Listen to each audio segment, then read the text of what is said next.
respon dengan lebih tepat terhadap kebutuhan belajar murid-murid tersebut.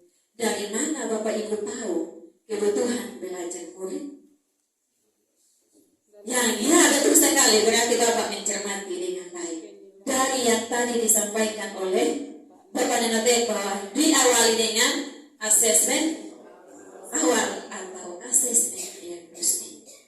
Setelah kita melakukan asesmen diagnostik baik itu kognitif maupun pengetahuan, kita bisa merancang pembelajaran berdiferensiasi berdasarkan kebutuhan belajar, kesiapan belajar peserta didik. Karena itu pembelajaran yang diterapkan berdiferensiasi membeda-bedakan sesuai dengan kebutuhan dan kesiapan atau karakteristik peserta didik. Ini kenapa tadi saya sembunyikan. Merancang pembelajaran di dalam satu kelas. Dan jangan merancang satu pembelajaran untuk semua anak di dalam kelas. Kalau tanpa melalui asesmen awal tadi, Bapak Ibu akan beranggapan bahwa semua anak di dalam kelas memiliki kemampuan dan kebutuhan yang sama. Selanjutnya, pembelajaran berdiferensiasi adalah serangkaian keputusan yang masuk akal, ini bahasa asing yang dibuat oleh guru yang berorientasi kepada kebutuhan murid. Keputusan-keputusan yang dibuat tersebut harus terkait dengan yang pertama, kurikulum yang memiliki tujuan pembelajaran yang didefinisikan secara jelas. Kenapa Bapak Ibu? Kita memahami capaian pembelajaran. Lalu tujuan pembelajaran Bapak Ibu harus merancangnya tersendiri dan disesuaikan dengan karakteristik peserta didik, karakteristik lingkungan. Kenapa? Ini alasannya. Maka tujuan pembelajaran kita tidak bisa copy paste dari Google dan Tante Google tempel di kitabnya. Bapak Ibu tadi sudah diajarkan bagaimana merumuskan TP. Yang kedua, bagaimana guru menanggapi atau merespon kebutuhan belajar muridnya. Sesuai dengan asesmen tadi, Bapak Ibu akan mengetahui. Yang ketiga, bagaimana mereka menciptakan lingkungan belajar yang mengundang murid untuk belajar dan bekerja keras untuk mencapai tujuan belajar yang tinggi. Lingkungan belajar, saya tidak perlu menjelaskan, Bapak Ibu sudah bisa mengetahui tentang lingkungan belajar.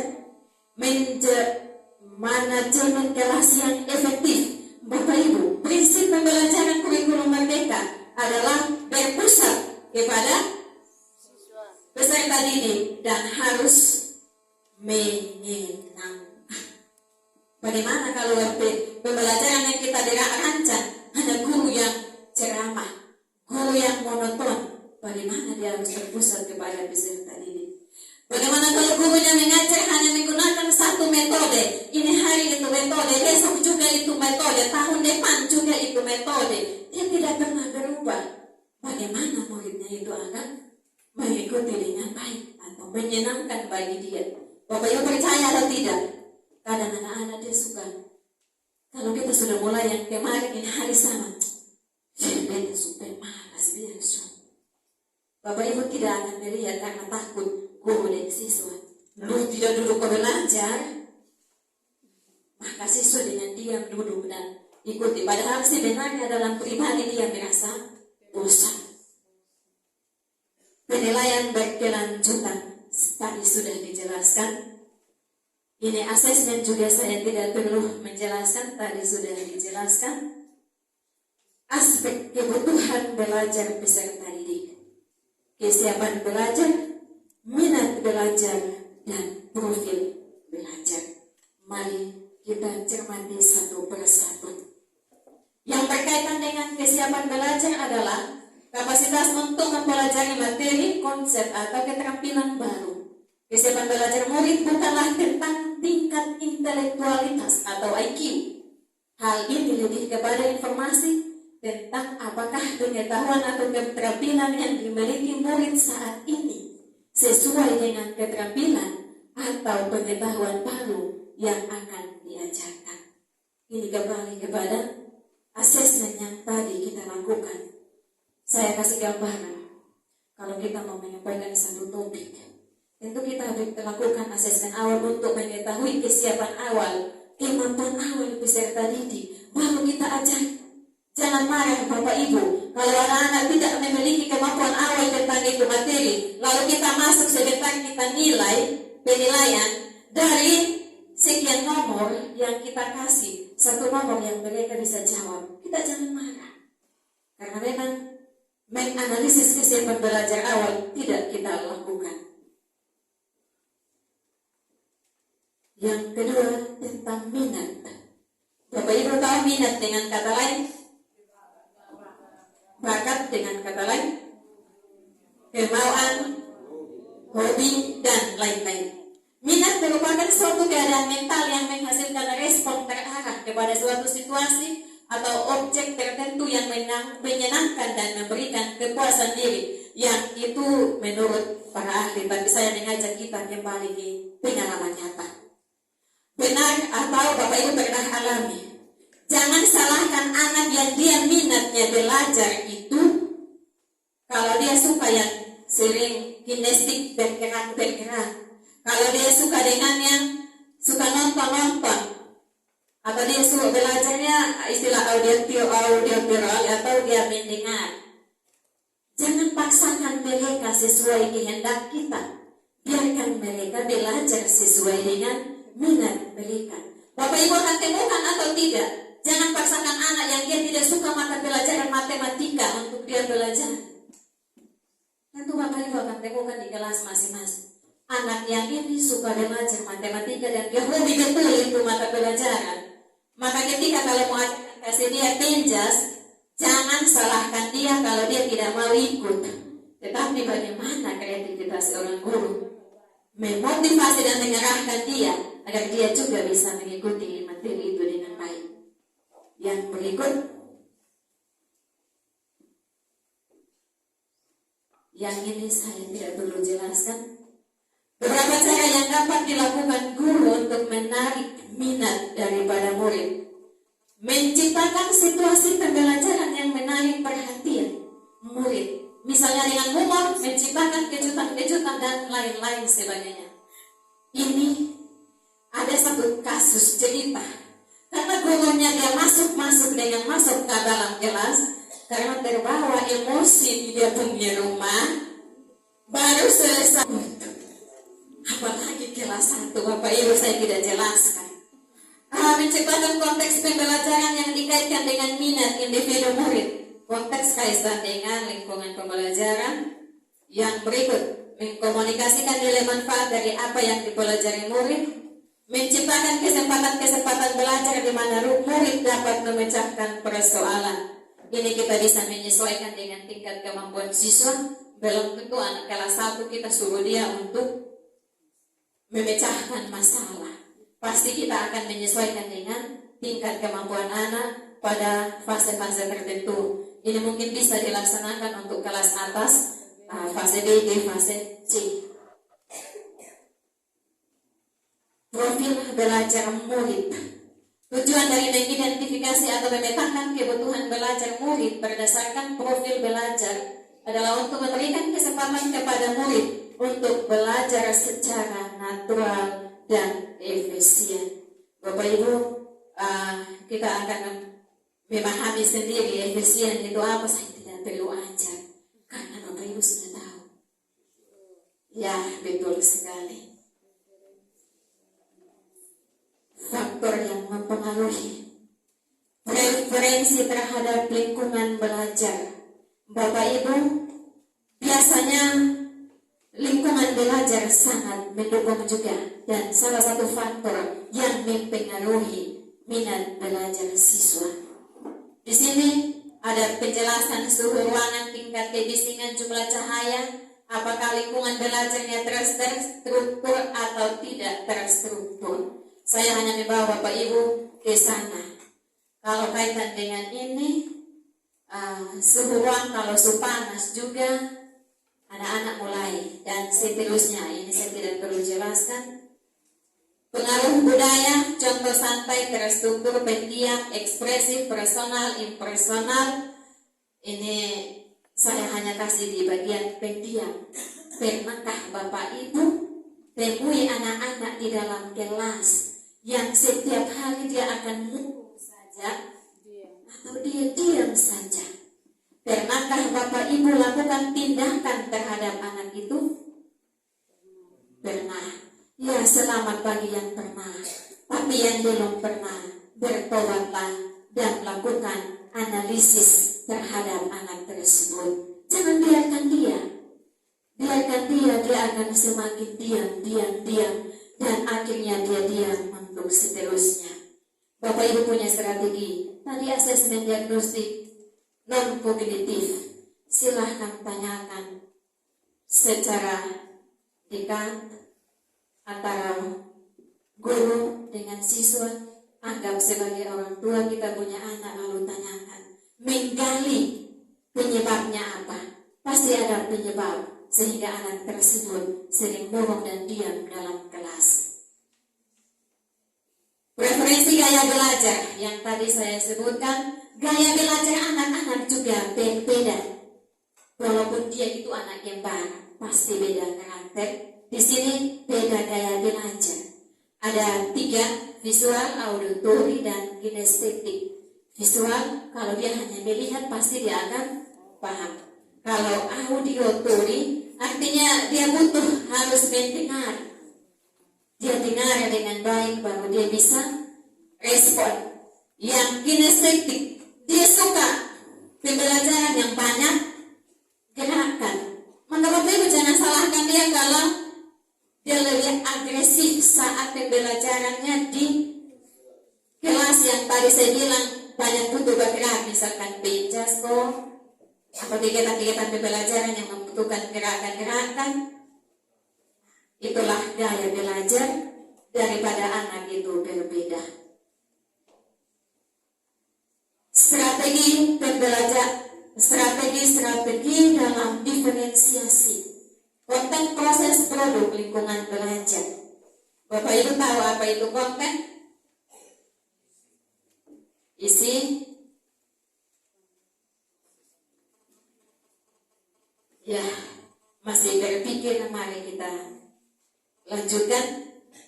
Pemetaan kebutuhan murid dapat dilakukan berdasarkan yang pertama, tingkat kesiapan murid, bertujuan untuk memodifikasi tingkat kesulitan pada bahan pembelajaran. Minat murid bertujuan untuk membantu murid menyadari adanya kecocokan antara sekolah dengan keinginan mereka untuk belajar. Profil murid bertujuan untuk memberikan kesempatan kepada murid belajar sesuai dengan gaya berpikir, gaya belajar, dan lain-lain. Ini penjelasannya. Ya. Strategi diferensiasi ada 3, diferensiasi konten, diferensiasi proses, dan diferensiasi produk. Kalau konten digunakan untuk mengukur tingkat kesiapan murid terhadap konten materi yang akan diberikan, minat dan profil belajar murid. Kalau proses dilakukan dengan menyusun skenario pembelajaran seperti kegiatan berjenjang, pertanyaan pemandu, tantangan di sudut minat, membuat agenda individual dan kelompok fleksibel. Ini secara umum, tetapi kita akan menyesuaikan dengan kondisi atau satuan pendidikan kita dan karakteristik peserta didik. Mungkin ada hal-hal tertentu yang akan dilakukan di tingkat sekolah yang lebih tinggi, jenjang tinggi, SMP, SMA. Tapi di tingkat SD kita menyesuaikan dengan kemampuan peserta didik. Diferensiasi produk dilakukan dengan memberikan tantangan bagi murid dan pilihan dalam mengekspresikannya. Kita memahami satu persatu. Ini slide keberapa? Slide ke-16. Apa yang kita ajarkan pada peserta didik dengan mempertimbangkan pemetaan kebutuhan belajar murid, baik itu dalam aspek kesiapan belajar, aspek minat murid, dan aspek profil belajar murid, atau kombinasi dari ketiganya. Ini yang dimaksud dengan konten.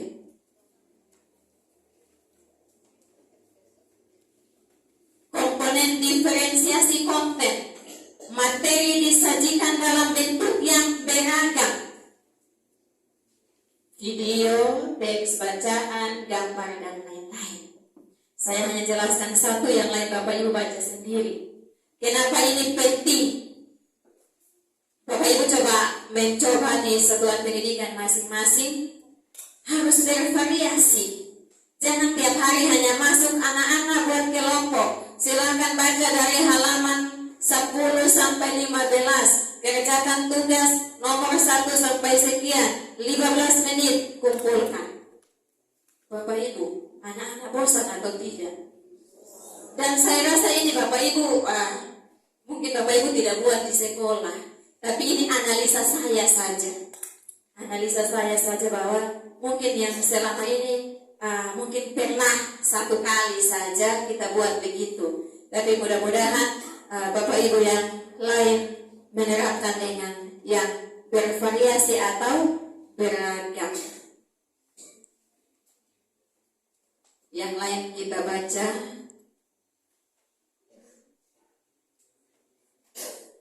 Komponen diferensiasi proses. Cara penyampaian materi disajikan secara beragam sesuai dengan kemampuan memahami murid. Contoh diskusi, studi kasus, dongeng, video, atau permainan. Ini adalah contoh. Silahkan Bapak Ibu sesuaikan. Dan jangan paksakan. Kalau yang ada tidak ada jaringan, mau pilih itu video, buka-buka itu video bisa terputar karena jaringan. Silahkan kondisikan dengan ketersediaan sarana prasarana yang ada di satuan pendidikan masing-masing. Terdapat variasi aktivitas untuk memahami materi berdasarkan wadah. Ini minta maaf ada di situ luring dan daring, tetapi lebih efektif adalah tatap muka atau luring. Terdapat variasi aktivitas untuk memahami materi berdasarkan lokasi. Bisa saja Bapak Ibu lakukan dengan bervariasi. Ini dalam hal proses. Bisa saja di luar kelas. Kalau materinya tentang mengamati tumbuhan-tumbuhan atau hewan-hewan yang ada di sekitar lingkungan sekolah, bisa bawa anak-anak di sana. Mereka mengamati secara langsung. Jadi jangan hanya terpaku, kita omong saja, nanti anak-anak dong tahu.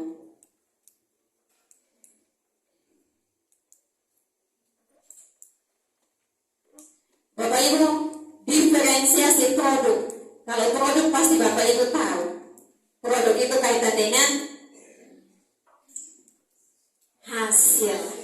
Produk adalah tagihan atau hasil yang diharapkan oleh guru dari murid setelah proses pembelajaran, baik itu berupa hasil tes, presentasi atau diskusi, pertunjukan, pidato, diagram, dan lainnya yang mencerminkan pemahaman murid dari tujuan yang diharapkan dalam pembelajaran. Bapak Ibu, tentunya ini kaitan dengan dari mana kita tahu bahwa ini anak produk baik? Dari mana? Ya, betul sekali. Dari asesmen. Baik itu asesmen diagnostik maupun asesmen formatif dan sumatif. Dan yang Bapak Ibu akan rekomendasikan bahwa ini anak tingkat yang tadi mahir, sudah lupa. Yang tadi asesmen pakai rubrik penilaian, kita bisa menetapkan bahwa ini anak ada tahap memahami atau tahap mahir atau harus perlu pendampingan. Bapak Ibu akan lebih mendalaminya setelah ada di dalam satuan pendidikan masing-masing. Yang berikut,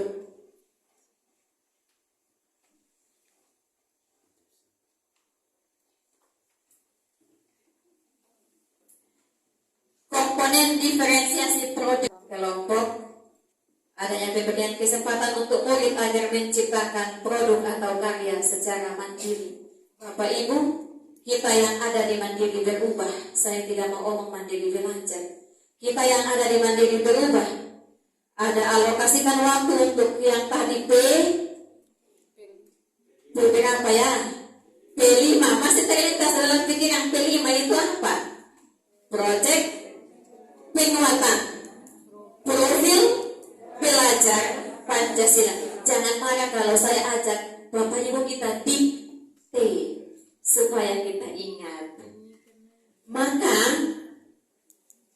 yang tadi saya katakan bahwa kita yang Mandiri Berubah itu kita ada juga tentang produk yang harus dihasilkan oleh peserta didik. Tentunya tidak beda juga dengan Bapak Ibu. Di dalam pembelajaran yang masih pakai K13 juga sama. Ada kegiatan-kegiatan atau ada tugas-tugas yang diberikan berkaitan dengan keterampilan bisa menghasilkan produk. Bedanya kami yang berubah harus pilih tema sesuai dengan tema yang diturunkan oleh pemerintah. Kalau Bapak Ibu sudah tergambar di dalam pemetaan kompetensi dasar, pengetahuan dan keterampilan, maka keterampilannya menuntut untuk buat apa? Silahkan dua-dua jalan sama. Jangan Bapak Ibu buku di pengetahuan, keterampilan abaikan. Harus dua-dua jalan selaras atau seimbang. Yang berikut, adanya variasi penilaian berdasarkan tingkat kesulitan dan kemampuan murid, yaitu mudah, sedang, dan sulit. Biasanya kita buat penilaian itu satu kelas sama, betul atau tidak? Maka akan bertentangan dengan yang tadi. Yang Ibu Asmi sikap itu sudah bertentangan. Maka penilaian yang kita buat juga dia harus sesuaikan dengan yang tadi. Anak-anak yang punya kemampuan lebih, Bapak Ibu kasih tugas berbeda dengan yang tadi, tapi yang penting tidak di luar dari TP atau kompetensi dasar yang harus dicapai oleh peserta didik. Lingkungan belajar tadi saya sudah singgung. Minat belajar juga sudah, itu baik itu olahraga, kesenian, dan sains, itu sudah disinggung.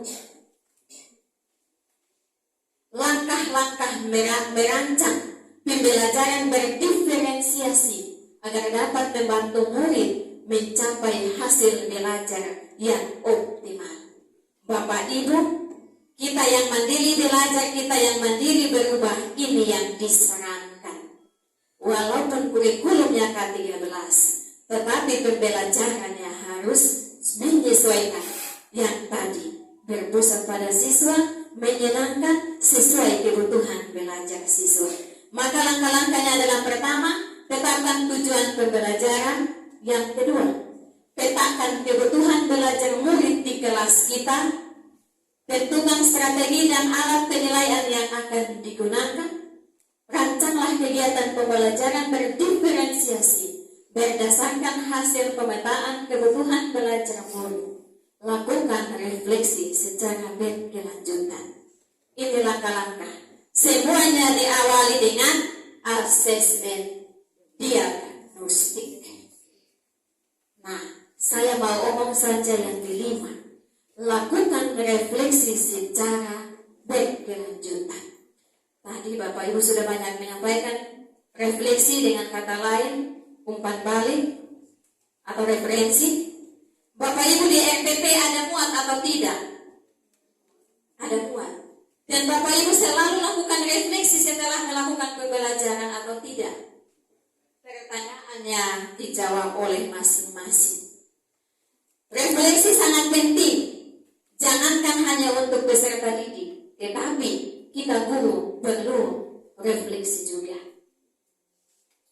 Tetapi kadang kita bilang, anak kecil itu yang mau nilai saya.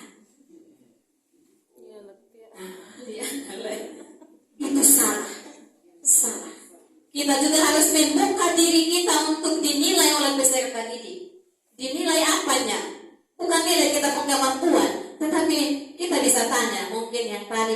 pembelajaran yang saya sampaikan itu menyenangkan anak-anak, suka atau tidak? Tanya begitu sah. Kalau tidak, kalau malu, takut ketika dia jawab dan Bapak Ibu pun respon agak miring, kasih dia kertas. Kasih dia kertas lalu silahkan tulis. Kira-kira yang tadi ibu atau bapak mengajar itu, anak suka atau tidak suka karena apa dan tidak suka karena apa. Tidak usah tulis nama, itu kan rahasia. Jangan sampai pirokan mau ke mana bersemit. Iya, ini Bapak Ibu saya ajak kita tinggalkan itu, karena kita harus melayani anak-anak kita dengan tulus dan hati kita. Ya, saya tidak mengulangi, tetapi saya mengajak kita kembali melihat ini. Kalau kita kemarin sudah dijelaskan banyak tentang ini, kita akan kembali melanjutkan tugas pelayanan kita mendidik anak-anak kita. Jangan kita berpikir tentang apa dan kenapa dan harus dapat imbalan apa, tetapi mari kita berefleksi dengan ini. Saya tidak mau baca, silakan Bapak Ibu membaca sendiri supaya menjadi motivasi bagi kita sebagai Bapak Ibu guru di dalam menjalankan tugas dan pelayanan kita sebagai seorang pendidik yang mau mendidik anak-anak dengan hati dan terus terapkan yang tuturi handayani ingar sosong telodo dan Ikmaja. Ya, silahkan sempurnakan. Nah, inilah Bapak Ibu yang dapat saya bagikan slide yang terakhir. Terima kasih.